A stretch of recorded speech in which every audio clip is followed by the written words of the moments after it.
অনেক ক্ষেত্রে দেখা যায় একটা বাড়ি বানাতে একটা মানুষের সারা জীবনের সঞ্চয় লাগে। কিন্তু ভাবুন তো, যে বাড়িতে তারা 30-40 বছর ধরে বাস করছে, যেখানে সন্তান বড় হয়েছে, তার স্কুল কলেজ কমপ্লিট হয়েছে, হঠাৎ যদি একদিন বুলডোজার এসে বলে এই জমি রেলের, খালি করতে হবে। আর প্রশ্নটা এটাও, এত বছর পর কেন? আমাদের পশ্চিমবঙ্গে এমন অনেক জায়গা আছে যেখানে দেখা যায় কয়েক দশক ধরে অনেক পরিবার রেলের জমিতে বাস করছে। প্রথমে তাদের ছোট ছোট ঝুপড়ি ছিল, পরে সেটা ডেভেলপ হতে হতে অনেকে আবার এখন সেটা পাকা বাড়িতে পরিণত করেছে। অনেকের সেখানেই সন্তানের জন্ম, সন্তানের বড় হওয়া, স্কুল কলেজ কমপ্লিট করা, বিয়েও হয়েছে অনেকে সেই বাড়িতে থেকে। মানে বলতে গেলে পুরো একটা জীবন কেটে গেছে তাদের এখন কি অবস্থা। কিন্তু আইনের দিক থেকে বিষয়টা কিন্তু একেবারেই পরিষ্কার, জমির মালিক একমাত্র রেল। আরেকটি বিষয়, সরকারি জমিতে দীর্ঘদিন থাকলেই সে জমিতে কিন্তু মালিকানা তৈরি হয় না। তাই রেল যখনই উন্নয়ন বা নতুন লাইন বা স্টেশন সম্প্রসারণ বা নিরাপত্তার কারণে এদেরকে উচ্ছেদ করতে চাইবে, পারবে, কারণ এটা আইনি। আচ্ছা, একটা বিষয় একটু ভাববেন তো, যারা এরকম 30-40 বছর ধরে রেলের জায়গায় বসবাস করছিল, তারা কি নিজের জন্য এক টুকরো জমি কিনতে পারতো না? বাড়িতে নিশ্চয়ই রোজগার ছিল, তার জন্যই ঝুপড়ি থেকে পাকা বাড়িতে ট্রান্সফার হতে পেরেছে অনেকেই। তারা কি চাইলে নিজের জন্য কিছু একটা করতে পারতো না,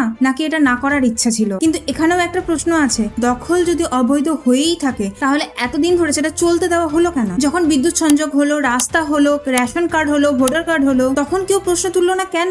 এই এত কিছু বিষয় প্রশাসনের নজর এড়িয়ে গেল কিভাবে? এ বিষয়ে অনেকেরই দাবি এত বছর ধরে থাকা পরিবারগুলোকে পুনর্বাসন দেওয়া উচিত। কিন্তু এখানেও আর একটি বড় প্রশ্ন আছে, যে মানুষটা সারা বছর কষ্ট করে ব্যাংক থেকে লোন নিয়ে দাম দিয়ে জমি কিনে জমি রেজিস্ট্রি করে সকল রকম আইন মেনে ছোট্ট একটা বাড়ি বানিয়েছে, তাহলে তার ন্যায্যতার মূল্যটা কোথায়? যদি বেআইনিভাবে সরকারি জমি দখল করে থাকা মানুষও শেষ পর্যন্ত একই সুবিধা পায়, তাহলে আইন মেনে চলা প্রতিটা সাধারণ মানুষের প্রতি সেটা কতটা ন্যায্য? সরকারি জমি বেআইনিভাবে দখল করে থাকলে সে দখলকে পুরস্কৃত করা কখনোই উচিত নয়, কারণ এতে বেআইনিভাবে দখল করার প্রবণতা মানুষের মধ্যে আরো বাড়বে। আবার এটাও সত্যি, অনেক গরিব শ্রমজীবী পরিবার পরিস্থিতির চাপে সেখানে থাকতে বাধ্য হয়েছে। শিশু, বৃদ্ধ ও অসুস্থ ব্যক্তিদের ক্ষেত্রে হঠাৎ উচ্ছেদে বড় একটা মানবিক সংকট তৈরি হতে পারে। তাই বিষয়টা শুধুমাত্র আইনের এটাও বলতে পারি না, বিষয়টা কিছুটা মানবিকতারও। তাহলে আপনার কি মত? যে মানুষটা সারা জীবন কষ্ট করে একটা ছোট্ট জায়গা কিনেছে নিজের নামে, হয়তো বাড়ি এখনো করে উঠতে পারেনি, আর একজন মানুষ যে সরকারি জমি দখল করে বছরের পর বছর কাটিয়ে দিল, দুজনকে যদি শেষ পর্যন্ত একই সুবিধা দেওয়া হয়, তাহলে আইন মেনে চলার মূল্য কোথায়? এই প্রশ্নটাও কিন্তু মানুষের মনে আসবে। তাহলে আপনার কি মত?